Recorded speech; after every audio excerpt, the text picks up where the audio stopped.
ভর্তাটা আমি উঠিয়ে নিয়েছি। এরপর যে আমি ভর্তা আরেকটা মাখবো, তার সাথে এখানে পেঁয়াজ কুচি দিব। তো পেঁয়াজগুলো আমি নিয়ে নিলাম।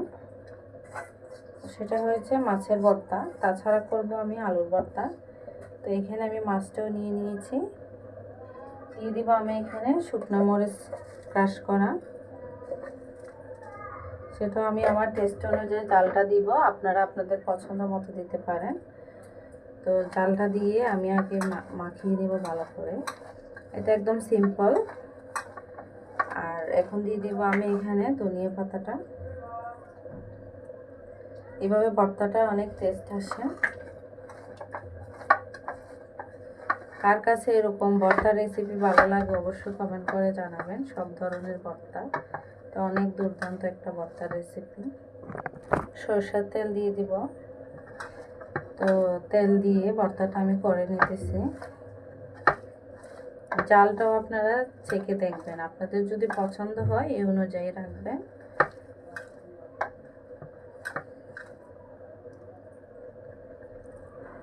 মাশাআল্লাহ জালটাও পারফেক্ট আছে।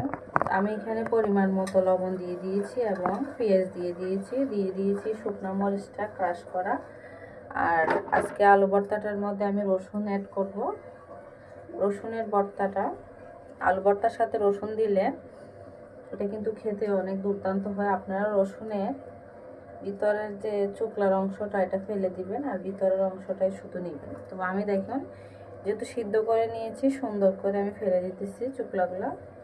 এভাবে ভর্তাটা বানালে আলু ভর্তাটা অনেক টেস্ট হয়। এটা একটু ভিন্ন ধরনের আলু ভর্তা। রসুনের ফ্লেভার যাদের পছন্দ তারা এইভাবে বানাতে পারেন। দিয়ে দিব এখন আমি এখানে আলু দিয়ে সুন্দর করে মাখিয়ে নেব। তো আপনাদের কাছে যদি আমার এই ভর্তার রেসিপিগুলো ভালো লাগে